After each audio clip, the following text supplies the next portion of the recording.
Hey guys, what's up? Welcome back to the EU vs CN Season 2 Tournament Day number 1. It's the round of 16. We're almost halfway done with the first round, but we have to first have the final match of the day. Who do we have, Monk? We have Chimmy versus SleepyShaman, and I think they're two of the more interesting players that I've had the opportunity to meet so far. Chimmy is actually the youngest player of this tournament. That's right. He's 17 years old, and because he's kind of underage right now, he actually had to bring his mother with him, and his mother is actually the coolest mother I've ever met. Yeah, she's pretty down to earth, and his mom actually is full Chinese, right? Yeah. But they live in Sweden? They live in Germany. Oh, Germany, excuse me. You're right. So actually, Chimmy's dad, he was a German student. He studied in China, and that's where they met. They moved back to Germany, and now that's how Chimmy was made. Yeah, that's the story of how Chimmy was made. So now he actually has the Mommy, where do Chimmies come from? he has the great features of both Asians and Europeans. He has the height of the Europeans, and he has the really nice mixed look, you know. For those he does, and his mom actually speaks great Chinese, so it's fun. Yeah, her mom actually acts as like kind of a tour guide. His mom, yeah. Yeah, kind of a tour guide to the rest of the group. So it's been really fun with him and his mom around. Also, SleepyShaman. I actually stayed with SleepyShaman at Tidler's house a few days ago. Cool! Like at his place? Yeah, we had kind of like a sleepover basically. He's like a really like fun-loving like. You had a slumber party with SleepyShaman. Yeah. Oh my God, Monk. That's like an adventure that you have in Candyland. It's like let's go have a night over at SleepyShaman's place. There it is, SleepyShaman. Looks wide awake to me, but for how much longer? I don't know. Those are his favorite classes: Warlock, Hunter, and Shaman. But he is not bringing Warlock or Shaman. He only has the Hunter today. He's got Hunter, Druid, Paladin. Of course, Chimmy has Paladin, Warlock, and Rogue. Yeah. Of course, SleepyShaman was actually joking around with the other Chinese players that Did you say Chimmy Shaman? SleepyShaman. He was joking around with all the other Chinese players. I understand, man. His mom's like right over there, and you're getting all nervous. Yeah. I'm just really trying to impress Chimmy's mom. Hey, listen, man. I'll admit it. Chimmy's mom looks pretty young for. Chimmy's mom has got it going on. She's all I want, all I've wanted for so long. I'll tell her you said that, man. I won't tell him. Chimmy is, his name is Jim Kaiser. Wow, talk about power names. He's 17 years old. He's also the tallest human being on the planet. Did you know that? Well, I've met... he's like 1.5 Dark Wonixes. I've met Sixo and I've met Faramir. So I'd say he's probably like the third tallest Hearthstone player I've ever met. Really? Who are the other two? Sixo and Dark? Sixo and Faramir. Oh, Faramir's pretty tall too. But Dark Wonix is taller than Faramir, I believe. I remember they like met each other at Fight Night, I think, or was it Barcraft? No, the Barcraft. Okay. In Berlin, and yeah, that was. I think Dark Wonix is slightly taller. But Faramir is also a giant among boys. So we have the first matchup from both players. Rogue coming Paladin from Chimmy versus Rogue. That is really bad news for the Paladin player, and I believe SleepyShaman is about to go night-night. Yeah, it's generally pretty bad, but judging from the opening hands... that's a pretty good curve. Yeah, I would say that's pretty good. A lot of opportunities for SleepyShaman to get wrecked by Blade Flurry, but otherwise, I couldn't really ask for anything better. Yeah, although it's still like, you just have so much time, especially if you just pick up Blade Flurry. Like, any time that you can do a Blade Flurry for a power swing of a turn, then Rogue's just in a dominant position. Wow, this hand. If I had to like pick an opening hand for Paladin, this just might be it. You pretty much have all your initial drops, 1, 2, 3, you curve perfectly, and then you have a True Silver Champion to just fit along with that. And again, I think True Silver Champion is actually one of the most important cards in Paladin to fight off Rogues. I would say True Silver Champion. Then you have Lotheb, Harrison Jones, the second True Silver Champion, and he's got second True Silver just now. Yeah, nice. Oh, he did the the unspeakable. He has 1 golden, 1 non-golden. WTF, mate? Whoa. Yeah, you're not supposed to do that. Come on. I rate 0 out of 8. I mean, this just it's just really disrespectful for all the websites that try to publish deck lists, and I know. they have to have it I really hate low. those guys. Like, their deck lists are just 30 cards because they keep doing one golden, one non-golden. Yeah, especially when they have it like over the amount where you have to like scroll over. Yeah. You have to. And they take 2 screenshots. Yeah, I actually like. I'm really annoyed by that because I actually have to usually like crop them both together to make one picture. So don't do that, guys. Yeah, don't be that guy. Don't be SleepyShaman. To be fair though, I don't think SleepyShaman made his own decks on these accounts. I think it was one of the admins of the tournament. So. Well, yeah. Actually, you know what? Maybe that tells you what level the paladin's at because I think once you once you have one Truce Over champion, you automatically get it the unlocks other. both. Yeah. Right. Okay. So okay. So Chimmy ropes on turn 2. Not really sure how to deal with this. Oh, that's interesting. Kazan, Mystic, and Rogue. Yeah. Never seen that. Yeah. I've seen it in really? You haven't seen that? No, I've seen it in. You haven't seen that in one of the most popular televised show matches in our recent history, where we had the Salt Nad versus Salt. So. Oh wow. Yeah. Okay, I see. Yeah, I don't recall that, but I guess if someone used Kazan Mystic in their Rogue deck, it probably was Reynad. Yeah. That's such a Reynad thing. thing. Was Reynad. That's so Reynad coming to you in fall, only on Fox. Why does it have no to be on one's Fox? gonna be watching it. Well, because that's where all the bad shows go. Come on, Monk. Oh, okay. Good shows are on NBC. Maybe you have like a CSI on CBS. I didn't know the television show meta, as you may. Well, that's why you know, like Family Guy even makes fun of Fox all the time, or The Simpsons, right? Because they always censor them. That's fair enough. Fair enough. That's why we don't have Futurama anymore. Oh God, such a good show. So Chimmy's gonna straight up deadly poison and take advantage of. I think take advantage of a young zombie Chow searching to be a star. A lot of players in this tournament, they're looking to be the next life coach, the next rope coach even. It's definitely a way to get your name on the map, just to take a long time on your turns. I mean, Monk, you know. Okay. You were a famous roper back in the day, man. That's not true because back when I played, there was no rope. Rope did not exist. Yeah. The rope was made solely for guys like Monk, where him and Nimsh played 5-minute turns, and the Paladin versus Paladin, where they both played controlled giants. Oh, it was Ekop. It was Monk versus Ekop. Yeah. They would take 40-minute games because the turns were so long, and they didn't have ropes back then. Great times indeed. Yeah, you know, how dominating do you think Life Coach would be if rope didn't exist? You mean more dominant than the fact that he's #1 in the world right now, according to Ghost View Gamers? I think he's ranked 2 now, I believe. Oh, is he? Oh, whoa! Mana Wraith. That's unfortunate and inconvenient. Extremely. See, here's the issue. Like, usually you want to attack the Pilot Shredder before you play any minions, but there's 2 cards that that really like can possibly mess that up, and those 2 cards are the Mana Wraith and the Nubian Weblord.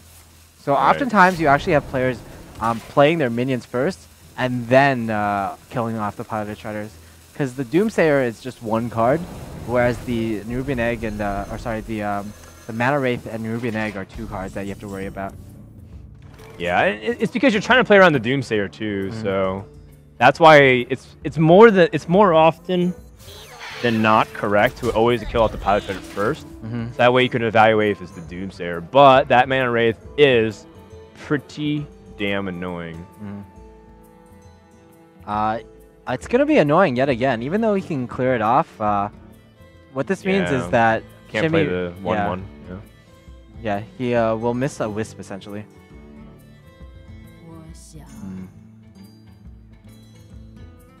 Is that it? Just the is that the play? Is there nothing else to do? Maybe Fan of Knives instead.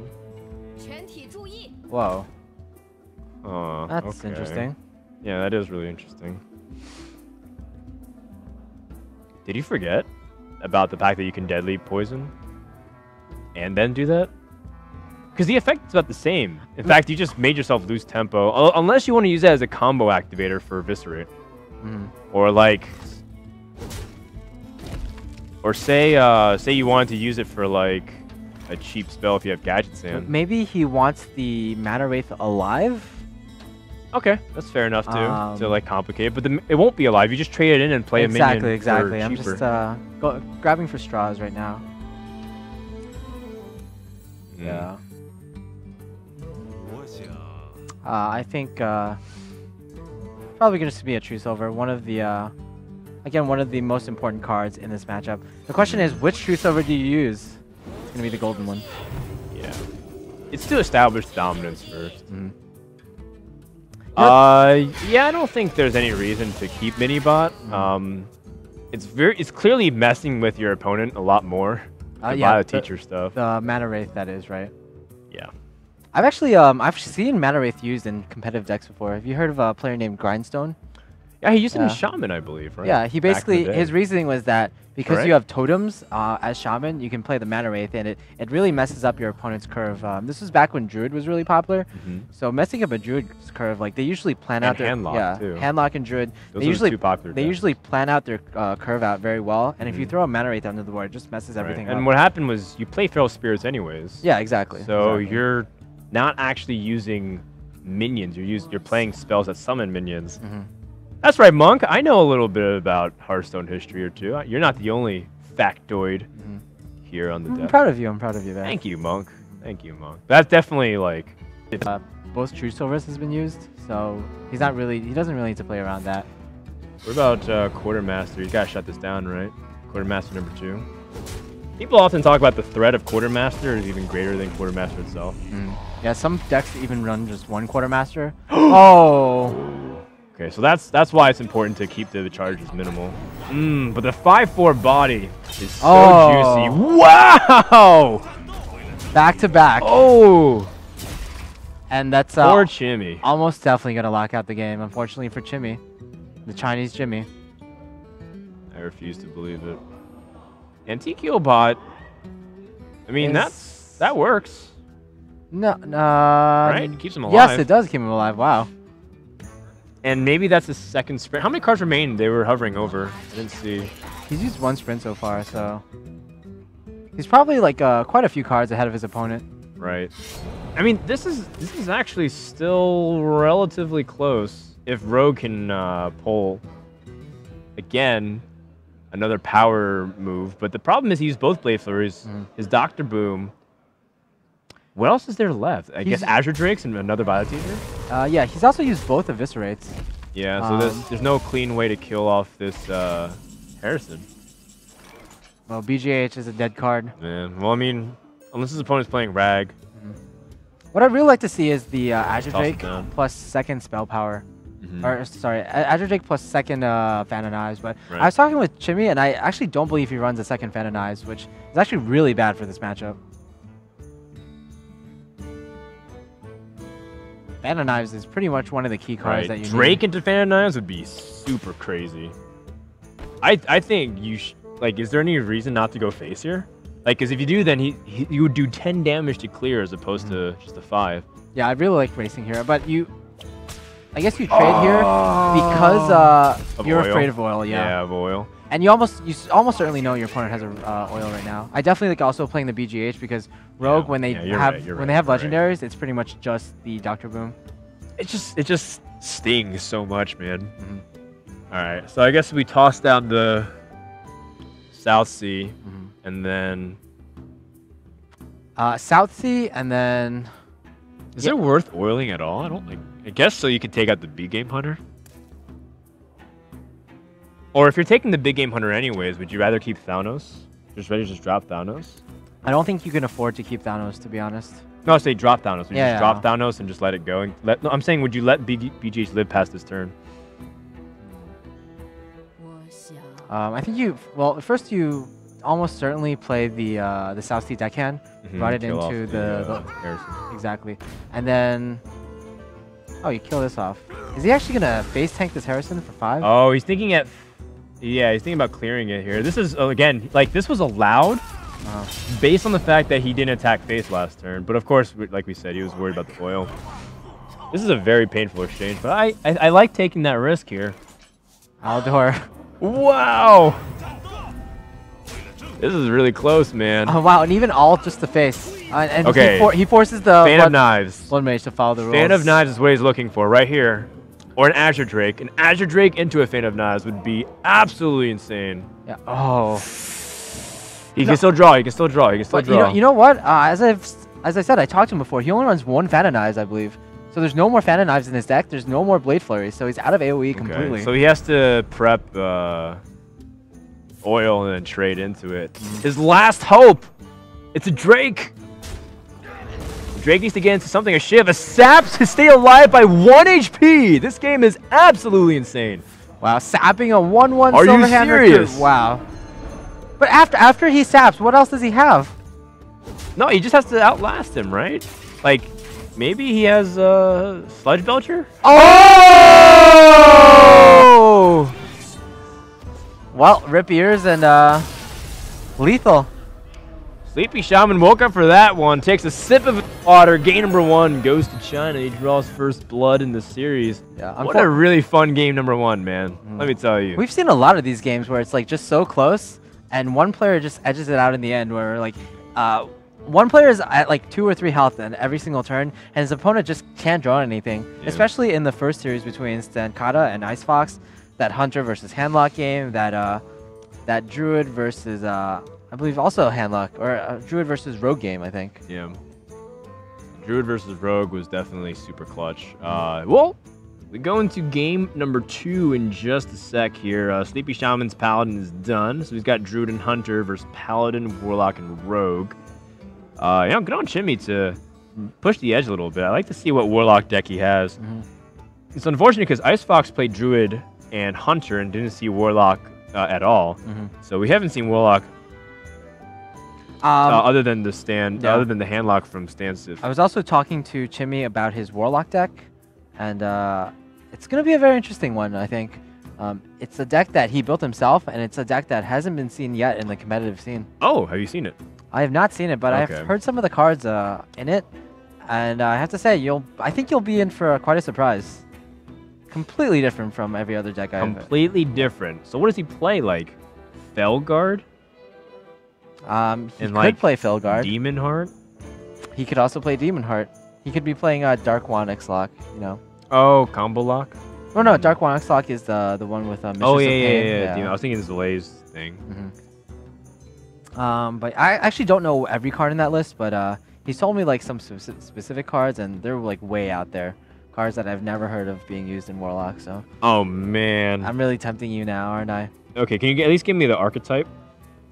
Like, in terms of, like, is it a mid-range? Is it a control? Is it aggressive? It's very... All I heard is it's very good against aggro. But... Oh, okay. It definitely has to have Mistress of Pain. Unfortunately, against the Druid, Paladin, and Hunter lineup, mid-range Hunter lineup, it might not be the best. I mean... We'll see. Yeah. Here we go. We have Druid versus Rogue coming up. So I mean, this Rogue's got to win eventually. Of course. And I have to say, like, Chimmy did get fairly bad draws, way below average draws in the first game. He struggled a lot. His draws were pretty poor, and he got sprint like way too late. Like, he also didn't have Drake or anything else. Yeah, our deepest sympathies to Chimmy. I have to say the key decisions in that game were that he used his Blade Flurries, I guess, not to the full effect that he could have. For example, in the first game, or in the first Blade Flurry, he used it on 2/3/3s when a Quartermaster came up right after. And the second Blade Flurry was just used as a... Like, it's tough decisions, though, because he's at 15 health and there's 6 damage represented on board. It's one of those things where, like, yeah I could hold this Blade Flurry. But, of course, you never know the case where if he held on to it, like, because he had a Deadly Poison charge. If he didn't attack something, that telegraphs Blade Flurry. And if he attacks the face, it telegraphs, so they doesn't play the Quartermaster. Then. It also gives his opponent one more turn to draw a Harrison Jones, so definitely a lot of things that he did have to consider on that turn. Very tough game for Chimmy. Yeah. This, I think, is going to be a pretty tough game, too. Even though he has a Coin, Backstab, SI Agent, his opponent used Wild Growth, and he has a Loatheb in his hand.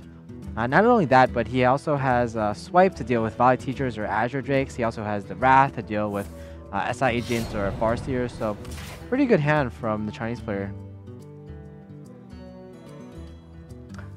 Dagger on turn 2. Wouldn't expect anything else from a Rogue. It's pretty much why you can get away with a lot early game against Rogue. Rogue is going to curve out pretty well here. Or rather, Druid's going to curve out pretty well, drawing the Zombie Chow exactly what he needed on that turn to utilize his entire mana pool. If he drew a Thanos, should he have used a Blade Flurry at that turn? Just say if that Tink Master Sharp Sword Oil was Thanos. Yeah, I definitely like that. I think the Shade is like one of your threat. Yeah, exactly. Although like when you're up against a Rogue, that Shade is never safe because the Rogue pretty much has unlimited AoE damage or like AoE damage but possible. I mean, sometimes the weapon skill is like 9 damage, so like in his spell power with Drake, it's like, well, you know, it's just a 10 damage AoE clear that happens to damage me too. This is a pretty hard turn, actually. There's a lot of ways to go about it here. Oh, he's just gonna aside a face. Just had 3/3 a challenge. Fortunately, he's gonna get Wrath, but Wrath also denies his opponent from having a clean turn 5 play with a Sludge Belcher or a Druid of the Claw if it came down to that. You know, I actually didn't like that. I didn't like that turn, because now he could have basically SI'd the Zombie Chow instead, and now what he gives up is 1 damage to the Druid's face for 1 charge of the Rogue weapons, and I generally don't think that's a great trade to make, especially because he just drew Deadly Poison as well. That's a good point. Deadly Poison. Okay, so he has the prep in his hand right now. Yeah. So next turn, what he can do is Azure Drake, Deadly Poison, Azure Drake, Coin, Deadly Poison, Blade Flurry. That's pretty good. Clears the it clears the Shade, and it clears anything that the Druid can throw down next turn. Well, you know, I gotta admit the Druid isn't drawing exactly like amazingly. There's not like the power cards that put so much pressure with like 4/6 bodies and whatnot. But still a lot of damage. It's just like 1 big Blade Flurry away though from all disappearing Monk. Yeah, and I think that big Blade Flurry is gonna come down right now. He draws an Eviscerate. Yeah, the only thing is that the Lotheb is just like slightly annoying. Yeah, he's gonna have to face tank 5 damage if he wants to fully clear the board. He might not have to, but if he wants to protect the Drake, which he should, it's definitely the best to do it there. Yeah, with this play, if yeah, he's gonna hit the Lotheb. Yeah, there we go. With this play, he forces his opponent to not only deal with the Azure Drake, but also he also basically uses up 4 mana of his opponent's next turn in order to clear that Drake, and he won't be able to play this Pilot of Treader, for example. And also, he did some pretty decent damage. Like, Druid's at 18 health. It's not a very comfortable amount because Druid, I mean, outside of Ancient of Lore, doesn't have many access to heals. And so Rogue will be able to burst it down with like a second Blade Flurry or, you know, even just building up a reasonable board Violet Teacher. And Swipe being drawn out here is good because, again, Violet Teacher is a pretty key card. Again, though, Chimmy, his hand isn't looking that great. It's mostly reactive cards. Let's see if he draws something like Azure Drake again. No, Backstab is not what he wanted, so this turn's going to be looking pretty weak from Chimmy, actually. Probably just a Thanos plus Dagger. Yep. Thanos Dagger. It's one of those things, too, where both players can just stall out in draws. This Wrath hopefully picks up a decent minion. There you go. Pretty good. I'll have to go for something slightly more mana efficient. Can't blame him. We see Sleepy Shaman holding on to this BGH. Dr. Boom. Oh, yeah, Dr. Boom, of course. What a great decision.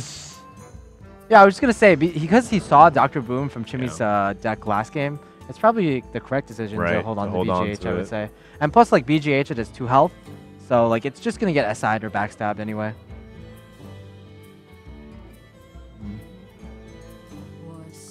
Well, turn, what turn is it, Froden? It's turn 7. Okay. So, moving on.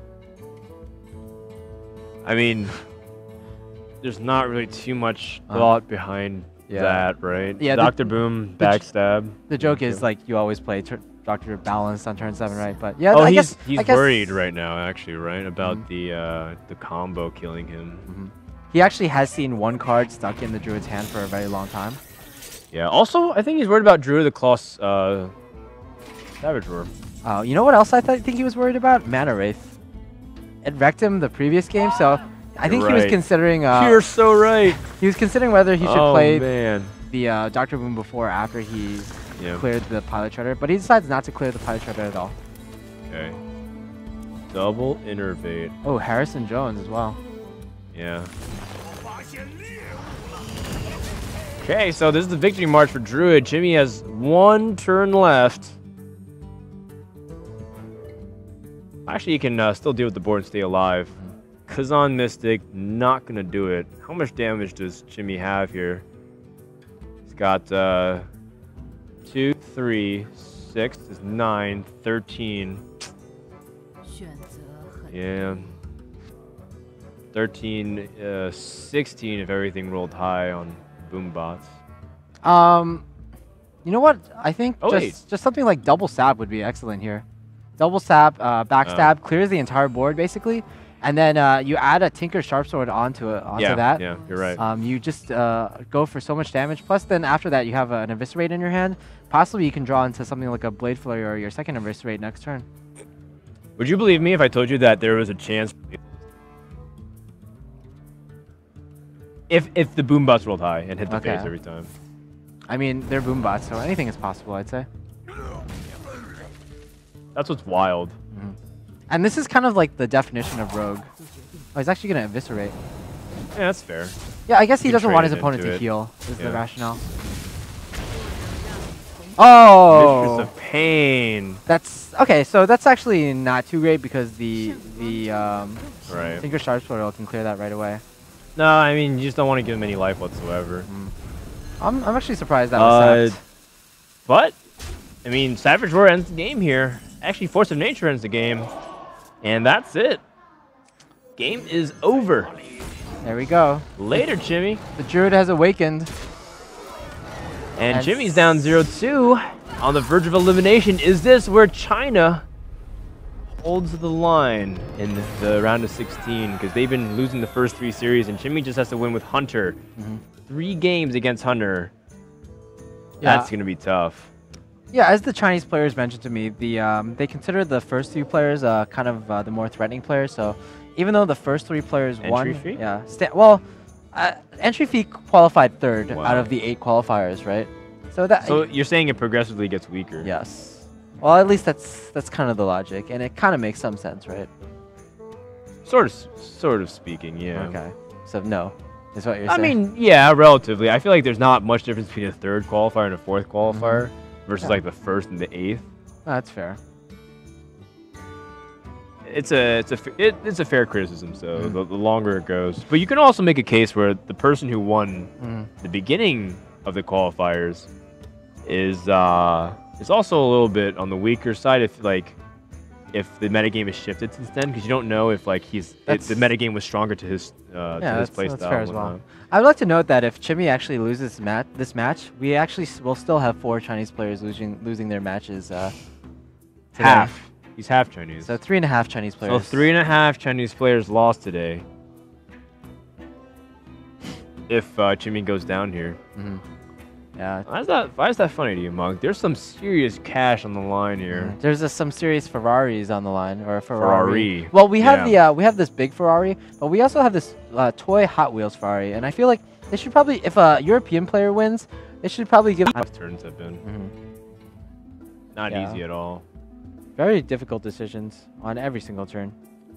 It's what this rogue deck struggles with sometimes. It's like if everything's not as clean, you have to really finagle your way in. Yeah, it's one of those decks where you need a lot of experience as to how you can actually win the game. Again, when you need to turn on the aggression versus when you have to play defensive. Right. Also, what you can draw into that can possibly win you the game. Like for example, at the second Sea Story Cup, Savitz, he had a hand where he basically could create something like a 12-12 Van Cleave. 14-14. 14-14, all right. And he basically, if he went for that line of play, he would have immediately lost to Silence or BGH. But his hand was his hand was away in that he really didn't have many other options if he didn't go for that play. So just killing out the Dr. Boom right away. He's afraid of that 9 mana Dr. Boom actually. It's fair. But it's definitely not the biggest of his concerns. What do you think about silencing the Azure Drake? That's very interesting. Well, because if he's going to kill command, he needed to do the 5 damage with the beast. You're right, yeah. It's a fair question. Is he eliminating some of his reach, though? I think he's going to really try to make Dr. Boom get a lot of mileage next turn. Dr. Boom plus the hero power. Chimmy, in the meantime, I just really like the pressure that's created with Lotheb. Like Lotheb and Thanos and the weapon. And then like force him to try to attack into this Thanos in order to not let it just pop the freezing trap. I think that's a really comfortable medium. Does not play around explosive shot, but thankfully that is not the case in SleepyShaman's deck. Yeah, I think I would like to see... Actually, I'm not sure. Do you attack the Thanos? I think Dr. Boom should go down at least on this turn. Yeah, I agree with Dr. Boom for sure. Yeah, he goes for This is somewhat harsh, obvious yeah. Dr. Boom, but now he has a decision to make. How valuable is that Thanos? More importantly, how much damage, how important is it for that 3 damage to hit? It's so close. I mean, if he waits, is that Thanos going to be threatening him to pop it and allow 4 more damage to come in? Because if that is, there's going to be 10 damage available. Yeah, I think this is a gain 3 life at least. Yeah. It's gain 3. Oh. Heal man. So how much damage is this? 5, 8, 16 damage. 1 off lethal. 1 off lethal, and you get to play Antique Healbot.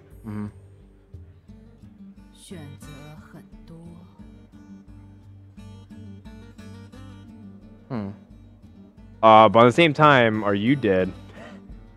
Because of Dr. Boom and stuff. Dr. Boom and friends. So do you have to use your eviscerates on Dr. Boom? The other thing I think he's considering, he might be considering holding on to the eviscerates, but if he does, he's gonna get wrecked by Lotheb. Ooh. Lotheb and the Sludge Belcher will be really strong. Yeah, absolutely. This is pretty tight. And yet another thing he has to consider is that because his opponent used a bow charge on the last turn, it might be likely for him to have yet another bow in his hand or some kind of weapon. Alright, this boom bite is very key. Oh! Yeah, well, he's going to trade it in, but still, the fact is, that was a lot of damage. Wow. He used... Chimmy, he got back to a really nice health level, but he had to use up so many resources. Right. I felt like... As you get back from this, he's used both saps. Lotheb and Sludge Belcher is insane. Yeah, I felt like this is has been kind of the theme of the day. Both he very didn't play around defensive Betrayal. Oh Betrayal man. off the top. No. Maybe he's running Defender of Argus. He's playing into Defender of Argus. Yeah. I was just messing around. Yeah, I know. Not bad actually. The SS7 agent allows him to clear that. Do you use the health or do you use the bot? Yeah, I think you use the health. You're 15th, you're not too scared, plus the bot can get some value later on. Web spinner, nope, that's not it. Do you slam everything or do you hold on to the Haunted Creeper on the... No, I guess you have web spinner to get a beast. I think the big decision here is what do you do with this boom bot? What do you attack into it? That's actually I think someone should do some research into this. In these very awkward board states, what is the maximum percentage that you can... Whoa! That really sucks. Unfortunately, not the correct decision from SleepyShaman. The RNG is not with him. So 9 damage, 13 damage. Pretty close once again for Chimmy. An oil would end this game. Sprint's pretty good. Sprint's good because it allows him to pick up prep and oil, maybe potentially. Yeah, I would say that's definitely the winning play. Man, Dr. Boom's boombots are vicious. Sometimes you just need them to... You ask the world of them, they do nothing. How many preparations has the rogue used so far? Definitely one. That was a prep sap with Dr. Boom, but I don't remember if he played another prep. Yeah, that's very key. What's also key is what comes out of this web center. If we see a King Crush, it'd be a pretty exciting close to this day. Dude, that would make my dreams come true. I dreamed of being an astronaut and like all this other stuff, like a physicist and stuff like that back when I was young, but you had much higher aspirations. Like nowadays, I just want to see Chimmy get destroyed by King Crush. Not because I don't have anything personal. I think he's actually really friendly, and he helped me build like play test and practice for the Cash Show match. I actually really like Chimmy, but just because I think it'd be freaking hilarious if he lost that way.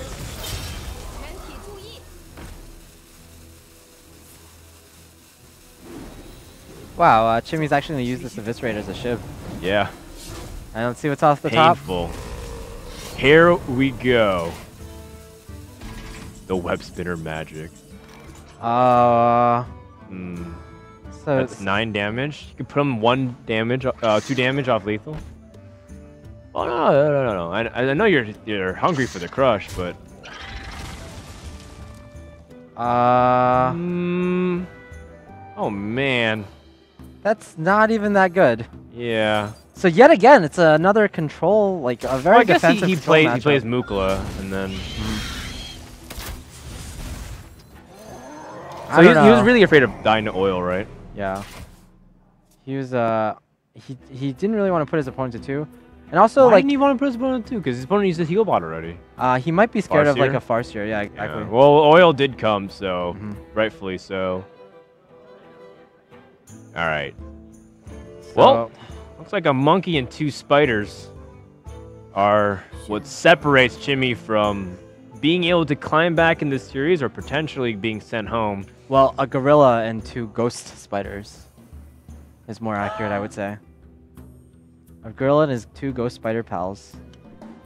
It's one of those things where I think there's definitely got to be an out for Chimmy here if he just sprints.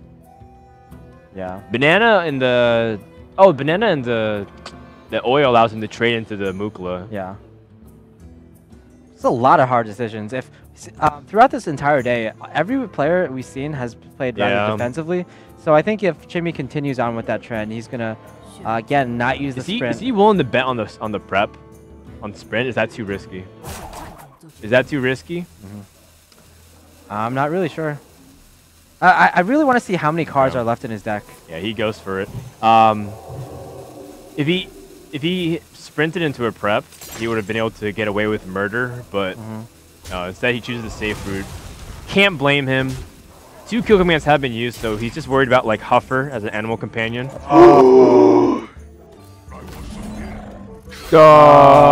Okay. That's still good. That's Second Blade Flurry though.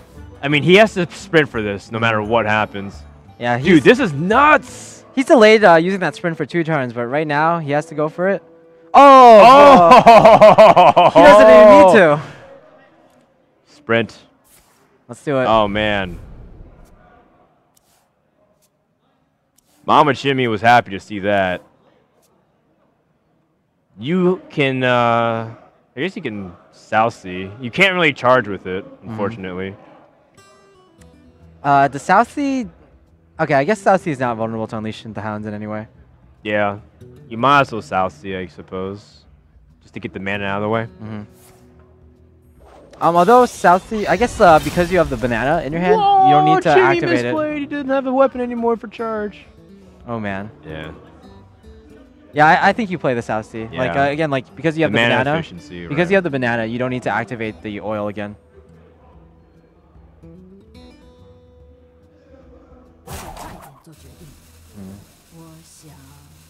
I'm not sure. Like, I would have preferred if Chimmy played or he thought about this turn a bit more before he Blade Flurried, because now if he didn't play the Sousy, he kind of gives his opponent. Well, that's really awkward. You might as well.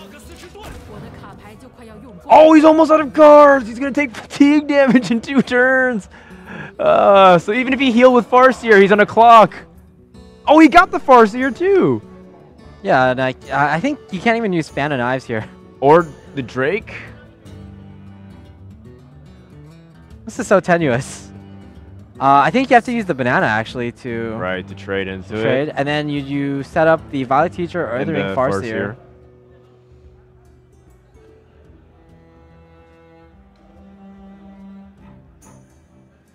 Yeah, it sounds pretty good. Violet Teacher, Farseer, and then Dagger. There's not much that the Hunter can do. Is there a card that the Hunter can draw weapon. A weapon? Okay, yeah. Eagle Hornbow. Eagle Hornbow does it, but Glaive Zuka doesn't. And we've already seen 2 kill commands. Have both Animal Companions been used? We saw 1 Misha and... I don't recall if there's a second one. He actually uses Fan of Knives. For the Fan of Knives. And there it is! Wow! He has the oil as the last card, and he had to remember it. And Chimmy was gonna go for the lethal. I didn't actually remember if he had an oil or not. Very nice. I didn't even know what the last card was, man. Yeah. Well, fortunately, Chimmy's memory doesn't fail him, and he goes to the Fan. Tense, dude. Yeah, exactly. If he actually misremembered, he would have died. Yeah. It's one of those things where like he had to very carefully evaluate everything. And that, my friends, is why I'm a pretty big fan of not having notes. Because if you could just like search your notes despite all that, it's like, oh, that's a little less cool. But like he had to scour his memory amidst the fact that he's on an elimination game.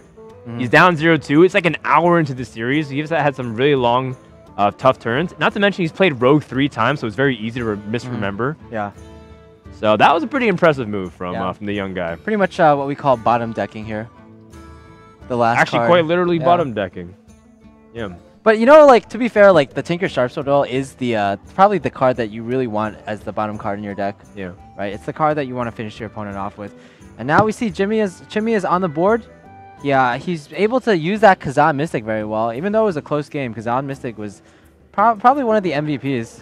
If SleepyShaman hadn't drawn the Unleash the Hounds when he did at that time, the game would have been over much more quickly. That brings us to game number 4. It's been a pretty long day, actually. We're coming down to Chimmy's Paladin or Warlock. I want to see that Warlock deck. I mean, he's got to win with it eventually. If you're going to go out with a bang. Play the Warlock deck. Show the world that your balls are actually the size of Germany. And, yeah, impress everybody here. Do it. Because I say this all the time. If you're a new face to the scene, you have to make yourself memorable in some way. That's true. Like, not everyone can be like an extremely popular player or like one of the best deck builders in the world. So you have to find your own individual way. And if you just keep playing other people's decks, like, you know, like a tried and true fast druid, if you play just a rogue and you play like a hunter, it's just so forgettable. All right, what deck is this? Paladin? It could be either Paladin or Warlock, actually, just judging from the opening hand. That would be pretty interesting. I mean, Zombie Chow and Warlock is not commonly seen. I'm going to side with Paladin. I'm going to take the Warlock route. All right, just because you know it's weird? Yeah, I know that Zombie Chow could be it's like an okay, so... Oh, what? Explosive Sheep? Look at that combo. Explosive Sheep plus Nerubian Egg. What? So, yeah, what he told me was this is a bit... Oh, wow. Look at this hand. This is like the perfect hand for against Hunter. Yeah. Yeah, it is. So, what Chimmy told me was that he built his Warlock to be extremely anti-aggro. Or, like, anti-Hunter. So, it basically, it wins against aggro decks, and it does okay against mid-range, but it just, like, loses flat out to control decks. Yeah, I mean, why not? Double Zombie Chow. Punish the Hunter. Yeah. Now, if only SleepyShaman had a Eagle Hornbow. Nope, that's not it. Might be maybe, useful. Maybe next turn. Maybe next Might turn. be useful to Steve back the board, especially if he's got the Knife Juggler with that Haunted Creeper. Two explosive sheeps. I think it's time to drop that egg, son. Yep. You kill off the. You definitely kill off the spider, right? Yeah. Don't ignore it. There's no point in actually trying to be like more aggressive. Yeah, definitely. And I think the reason you kill off the you get rid of a beast and it gets rid of Eagle Horn bow value. Right. I hear the Chinese players in the background actually, and they're like going crazy over this deck. They're like, "What is this? This is like a deck we would play." Good for him, man. Good for him. Chimmy has to identify what kind of trap this is, but I'm pretty sure he's got his ear to the ground and understand this is most likely snake trap. Why would you play freezing trap against zombie chows like this, right? Yeah, exactly. So would that be his cue to play the egg, and then when things get like, you know, a little bit snaky, you just drop the explosive sheet? Little snaky. I like that. Would you consider actually not attacking face in this situation just in case your opponent had an explosive trap on the field? Oh, that's a good point. But then you have the egg. Oh, that's true. Yeah, so the egg would pop the 4/4. Yeah. You'd be okay with it. All right, getting closer to that Unleash the Hound's juggle. And the best part is if he pops that egg, he actually has the Hunter's Mark, so he can take out that 4/4 body with swiftness. Now, there's also Shadow Flame here, so you can Shadow Flame the entire board and then pop back this trap with the Zombie Chow. What do you think about that play, Monk? Yeah, I think it's all right. You don't need to like power overwhelming though. Hard in this matchup. I mean, he's got to fill out the edges too. I mean, he's got a while before those cards are effective. Oh no, he didn't hit the knife. That's all good. Yeah.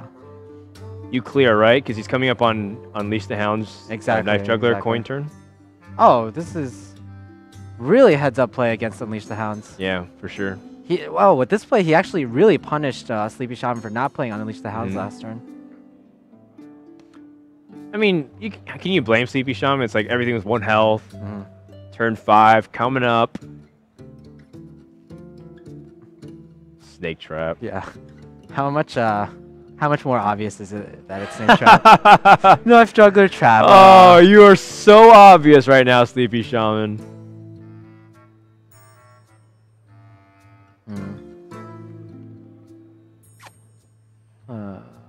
God. So no consecration here. Yeah, it's like that's actually really annoying to deal with. He could go for the 25%. Double juggle? Yeah, double juggle. Juggle once? Nope. No. Guess you just go for the bot then. The thing is, like, if you attack into it, and like say you use your own Knife Juggler to trade, and he summons 3 snakes, he might actually kill off your juggler by doing so. So you discourage the trade, but then that also leaves up the juggler. Yeah, the problem is if you don't clear this Knife Juggler, you're also vulnerable yet again to Unleash the Hounds. Well, either way, you're going to get unleashed for a little bit, right? 3 snakes or 3 doggies.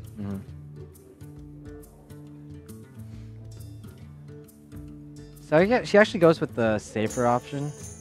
I'm not even sure what if it this hits is safer. the Pilot Shredder 3 times? That'd be so hilarious.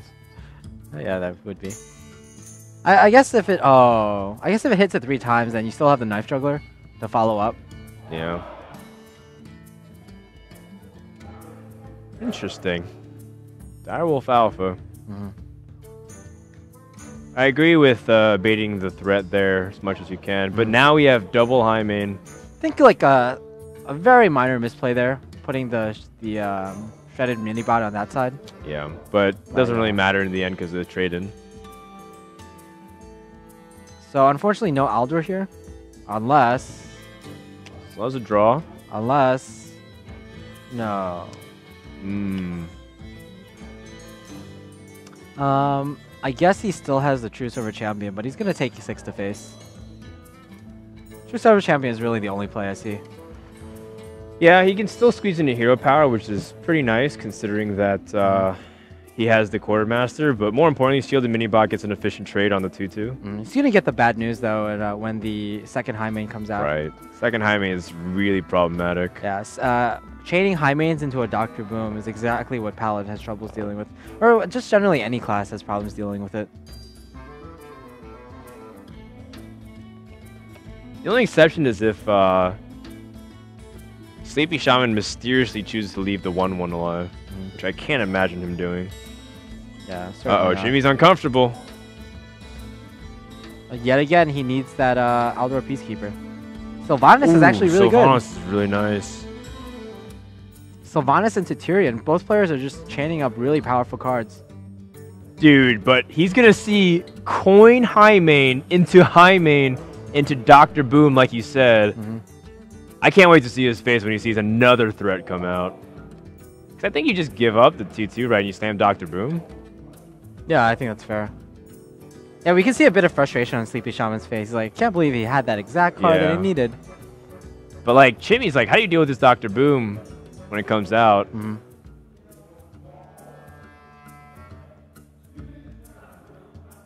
There we go. Oh, look at Chimmy's face. So unhappy. His Chimmies are rustled. All right, so... Oh, Dan.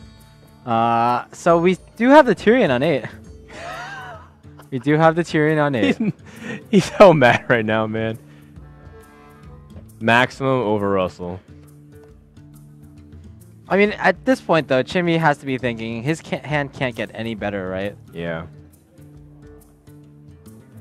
Tyrion on 8 is okay. But that's assuming his opponent doesn't have, like, the Iron Beak Owl just to, like, go past it. The problem with Tyrion on 8 is that the Ashbringer actually isn't that strong against Hunter, because every time you're using it to attack something, you're taking damage as well. Yeah. And the Hunter can just put you on a clock even more. In fact, most of the cards in SleepyShaman's hand actually do just a lot of damage, or have the potential to do a lot of damage. And actually, Chimmy, or rather, SleepyShaman doesn't even have to use his Dr. Boom to attack into Tyrion. Oh, that's so perfect for the abusive sergeant. Oh, Chimmy. Yeah, even if he didn't draw that, or even if the Boom bots didn't do 3 to him. Chimmy's in such big trouble, man. He's on his last turn. Oh man. And the comeback, the potential was so real. Well, I'm pretty sure it ends here unless something miraculous comes back here. Big Game Hunter off the top would be part of that miraculous moment. But even Big Game Hunter doesn't really... I guess he can Sludge Belcher Big Game Hunter, but right now we do not see that Big Game Hunter coming in Jimmy's hands. Does he need a Harrison fish? Harrison fishing into Big Game Hunter. That might be his best shot, unless he needs to play Sludge Belcher. But we know if he does that sequence of draws, he still loses to the Unleash Bow Hero Power. Any combination of those cards would kill him. Well, just Sludge Belcher, and then attacking a 2-1. That's also a possibility here. Is he actually? He's actually gonna attack the 2-2. Yep. Okay, he's thinking that he can proc the trap, and then Harrison Jones next turn. But I'm not really sure about that because that lethal? Pretty sure it is. That's game. And that's gonna wrap up Game 5. Chimmy stops here. Oh, a great run and a great job getting all the way here to China, but looks like our German player falls here. And China gets on the board, more importantly. Yeah, finally. I think after this kind of rough first 3 matches, China will definitely want to have at least 1 point of the going into Day 2, of course, is when the Chinese are at their strongest, some of the strongest. Ah, there it is. Like, he's going over for his handshake. And looks like the shaman goes home. That's his consolation prize. That is. Let's be real, Monk. That's all of our prize right there. Well, that was the end of the series and end of the day. Pretty disappointing for a guy like Chimmy, but I think Europe overall had a pretty great showing. 3 wins. for SleepyShaman as he closed out the series. Looks like it was almost a comeback. Yeah, but unfortunately the Paladin couldn't close it out.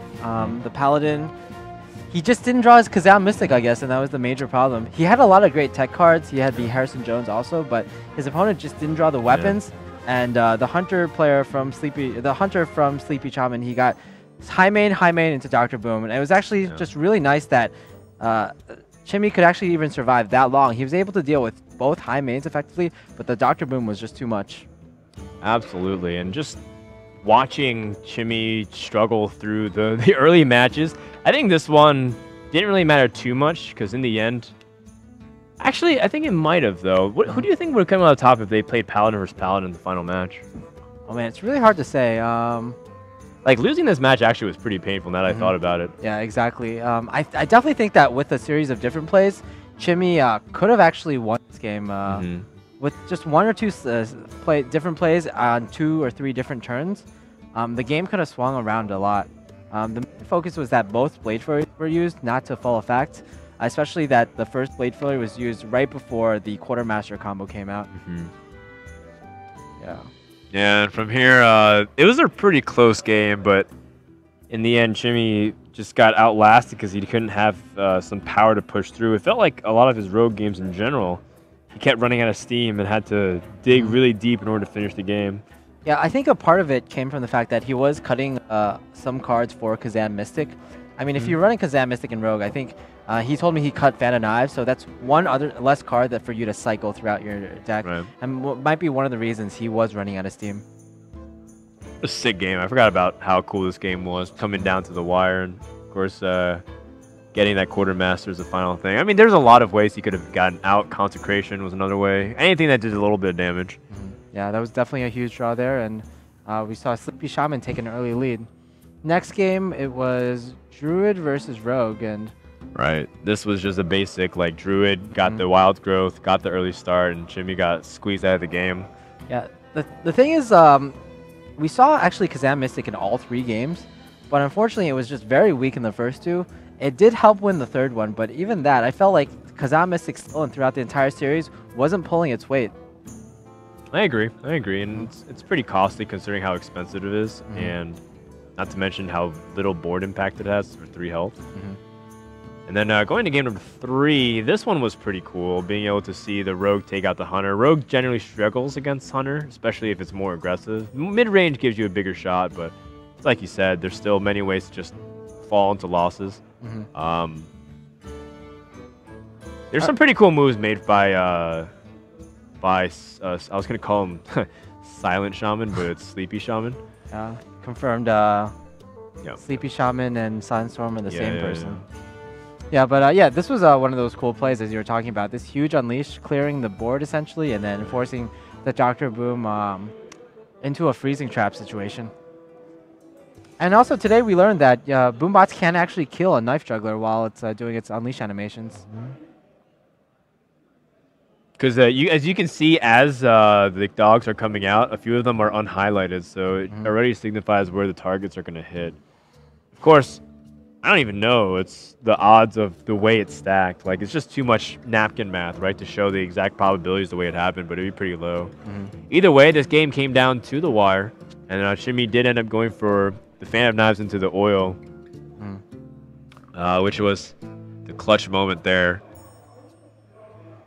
I'm actually like recalling as it's happening how long the series was. It's like, wow, this was a long series. Yeah, definitely the longest series of the day, and I think it was the only series that went to the full 5 games. Let's see. I think every other series went 3-1. Are you sure? I want to see another one went. This one, the Stan versus Ice Fox, definitely went 3-1. Klunto versus 3-1. Yeah. Oh, you're right. It was all 3-1. This one was 3-2. This deck was the coolest deck of the day by far. The Warlock anti-Hunter deck. Pretty much in insane amount of ways to destroy aggro. Heals, AoE, silence, you know, strong trades, cheap minions, easy way to draw cards. This is where, you know what, Chimmy might have not won the tournament, but he might have made a bigger impression than a few of these guys who won today. Oh yeah, definitely. I will definitely expect a lot of players to deck this deck, because if you're very frustrated at the amount of face hunters, the amount of mid-range hunters, and the amount of mech mages on ladder. I mean, it's very prevalent on the Chinese ladder, but I'm sure it's very prevalent on the other servers as well. If you're struggling against those decks, this Warlock deck is definitely something you want to do. Yep. All right. Then we, of course, come to this game where the Dr. Booms was just too much. So that wraps up our 5-game post recap, guys. I hope you enjoyed it. I'm not sure if they'll come back to us before we send off, but we want to remind you guys that 4 p.m. China time, we'll begin games once again with the second half, including guys like Tither Celestial, Magic Win, Tice from. 好的，那现在坐在我旁边的就是 YM 战队的贪睡之萨满啊，首先恭喜萨满啊拿下了比赛的胜利。啊，谢谢。你有没有想过你的中速列会被对方连续几套套牌克制？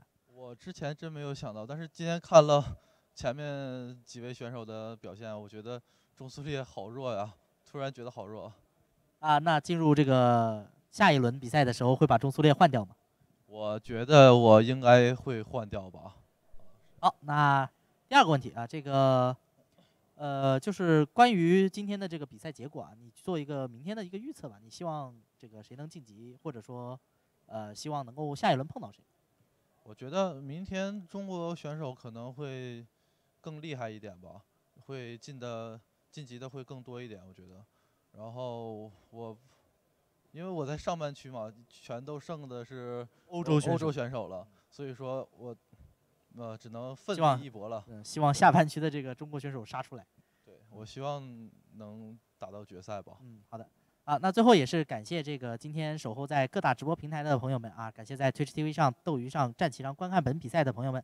明天下午4点钟我们再见。Yeah, so here's the interview for our Twitch audiences. The host asked SleepyShaman about the Hunter, because in the previous patches, the Hunter was just so strong, so adored by different players. But today, like, it got beaten by 2 different classes, like, so easily. So if he can get advanced from next round, probably he'll just switch the Hunter, not use it anymore. The second question was, we know the 3 qualifiers today are all Europeans. Our Chinese winner here expect more Chinese teammates, basically, to fight with him for the future matches, probably. And in the end, we would like to give our thanks to all the audiences from all streaming platform. Thank you for staying with us, and stay tuned for tomorrow's tournaments. We're going to deliver you even more exciting matches. Yeah. Thanks again.